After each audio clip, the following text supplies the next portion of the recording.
अहमदनगर जिल्ह्यातील तालुका श्रीरामपूर येथील Ramrao उदिक public school, निपाणवाडा, Ashoknagar, तालुका श्रीरामपूर येथे नाशिक जिल्ह्यातील सुरगाणा तालुक्यातील आदिवासी मुलांचे पालकनामे कंसराज गावित, संजय पडेर, सुभाष चौधरी, केशव भोये, गिरीधर भोये, सदू महाले, हंसराज अलबाट, जयप्रकाश महाले आज दिनांक 17 मार्च 2025 रोजी 10वीचा पेपर शेवटचा असल्याने शाळेवर मुलं आणण्यासाठी गेले होते.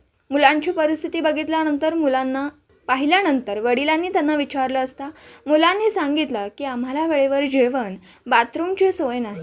शिक्षकांना सांगितलं की ते धमकी देतात, तुम्ही आदिवासींची मुलं आहात, आदिवासींसारखं राहा, नाहीतर तुम्हाला शाळेतून काढून देऊ अशी धमकी देत असतात. तर सरकारला याची जाग येईल का? शिक्षक व कर्मचारी यांच्यावर कठोर कारवाई करावी, नाहीतर आदिवासी शांत बसणार नाहीत असा इशारा मुलांच्या पालकांनी दिला.